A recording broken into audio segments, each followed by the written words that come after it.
Hello everyone, my name is Lakshmi Bharti, student of Journalism and Mass Communication, second semester.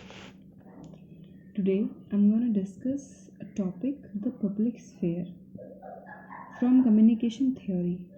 I have prepared PPT on this topic, but before showing this, I will define it in brief. The term public sphere was coined by German philosopher and sociologist whose name was Jürgen Habermas, who defined the public sphere as a discursive space in which individuals and groups associate to discuss matters of mutual interest and, where possible, to reach a common judgment about them. In a very simple term, we can understand it. Public sphere gives the platform of expression of views on matters that are of concern to the public, often but not always, with opposing or diverging views being expressed by participants in the discussion. Means, in a more simpler way, we can understand it. The public sphere is an area in social life where individuals can come together to freely discuss and identify societal problems and through that discussion influence political action. For example, the public sphere can be seen as a theater in modern societies in which, through the medium of talk and realm of social life in which public opinion can be formed. There are some movies in Bollywood, for example, Rajniti, Satyagrah, Nayak. These movies are actually what it depicts. It depicts the social system of our country. It represents indirectly our political system. And to understand this term very well, in a better understanding, we can go to the context of this term. Means, in the time of Jürgen Habermas, in the era of Jürgen Habermas, means in 19th century. At the time in the time of Jürgen Habermas, he has included World War II, 1939 to 1945. World War II happened in 1930, in between 1930 and 1945. He has also included ruling of Nazi and post-war Europe, spectator politics, participatory democracy. Means, the context behind this term, public sphere, is all about the problem faced by the public in early 19th century. It involved the king or lord representing himself before an audience. The king was the only public, and at that time private and public were not separated. The king was the only public, in which the rest of the public were mute spectators. The most important feature of the public sphere as it existed in the 18th century was the public use of reason in rational critical debate. अब हम सबसे सरल तरीके से इसको समझेंगे कि जैसे फॉर एग्जांपल CAA-NRC, जब ये कानून लागू होने वाला था तो हमारे देश में दंगे हुए, प्रोटेस्ट किया गया, अलग अलग तरीके अपनाए गए इसे नाकारने की। बहुतों ने इसे सराहा भी, बहुतों ने इसे नाकारने की भी कोशिश की। तो कहने का तात्पर्य ये है कि हम एक डेमोक्रेटिक कंट्री के अंदर हैं जहाँ पे अपनी पॉइंट ऑफ व्यू आप रख सकते हैं। अगर आप गवर्नमेंट के किसी कानून से अगर आप सहमत नहीं हैं तो आप बोल सकते हैं। The most powerful weapon we have, that is right to expression. तो मतलब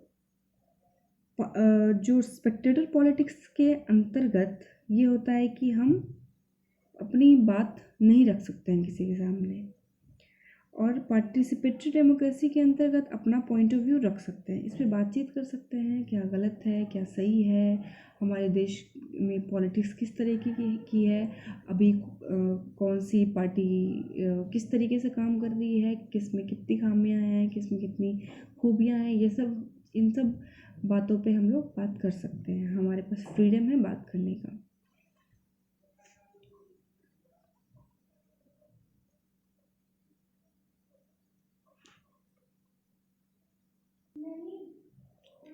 In modern societies, the public sphere represents the intermediary realm that supports the communication of opinions, the discovery of problems that need to be dealt with collectively, the channeling of these problems through the filters of the media and politics institutions, and the realization of the collective will of the public in the act of democratic self government.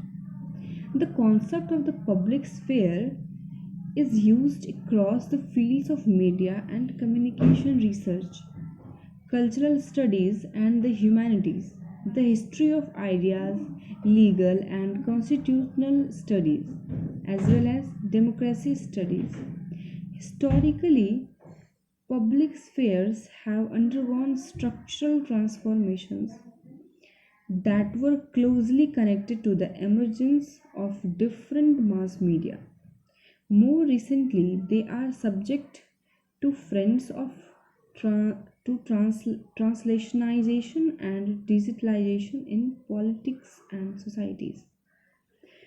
तो meaning simple है कि ये जो term है public sphere, ये Jurgen हैबरमस के time पे उन्होंने ये जो टर्म दिया, ये देखते हुए दिया कि नाजी के टाइम पे जो पब्लिक्स थी वो अपने व्यूज़ नहीं रख सकते थे, उन पे जुल्म ढाया जाता था और वहाँ पे एक तानाशाही शासन था। लेकिन लेकिन उस टाइम पे पब्लिक स्फेयर एक इनविजिबल प्लेटफॉर्म है जहाँ पे आप डिस्कस कर सकते हो, बट ये अर्ली 19th सेंचुरी में नहीं था। They were not allowed, the public were not allowed to speak any word against government.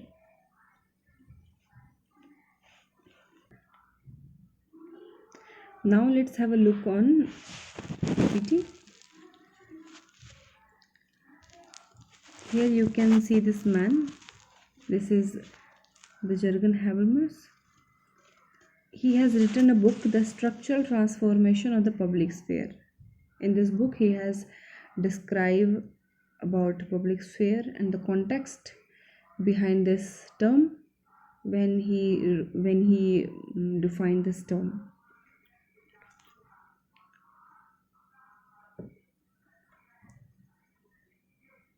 Jürgen Habermas was born in 1929. He grew up during Nazi regime and World War II.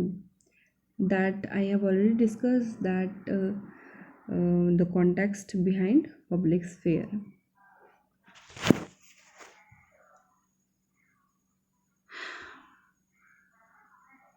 Two influences that have a profound effect on his thinking and writings. He studied philosophy at Göttingen, Zurich, and Bonn, where he earned his doctorate in 1954. In 1964, he became a professor of philosophy at Frankfurt, perhaps most well known of second generation of critical theorists. He was influenced by the works of Marx, Weber, and the early members of the Frankfurt School. Writings are steeped in the German tradition. Habermas defined the public sphere as being made up of private people gathered together as a public and articulating the needs of society with the state. This is my notes I have added in the PPT that I have wrote in my notebook. You can see.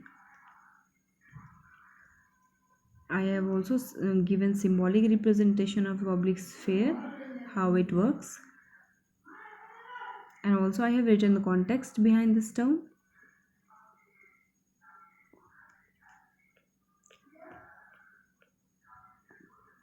I will read my notes that I have written it.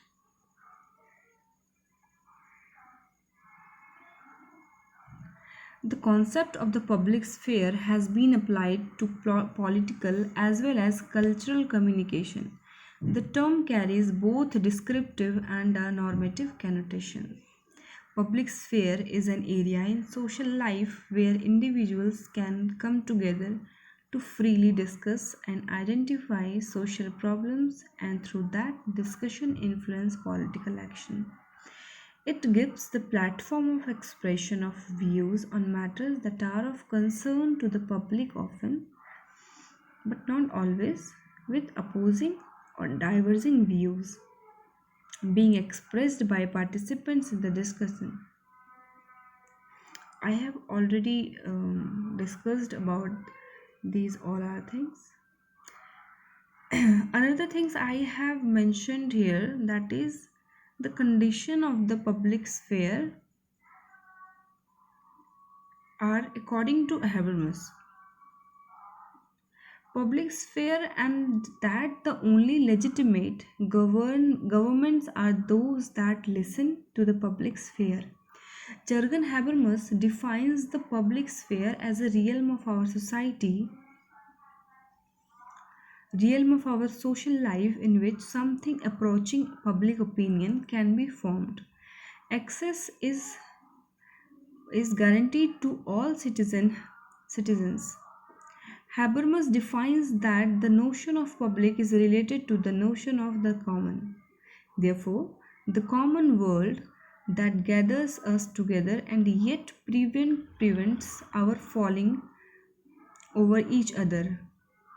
Now, conditions of the public sphere are according to Habermas. So, the formation of first point is the formation of public opinion. Second is all citizens have access. Third, conference in understand fashion, that is based on the freedom of assembly, the freedom of association, the freedom to expression and publication of opinions about matters of general from economic and political control. Fourth, debate over the general rules governing relations.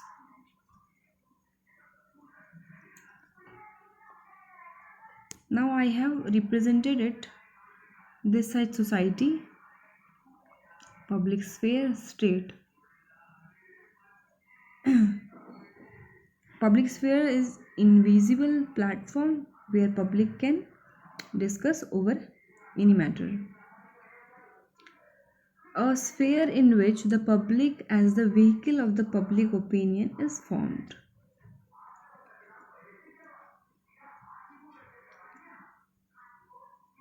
So through this PPT and those points I have mentioned in the video, I must think that this video will be helpful to understand the public sphere.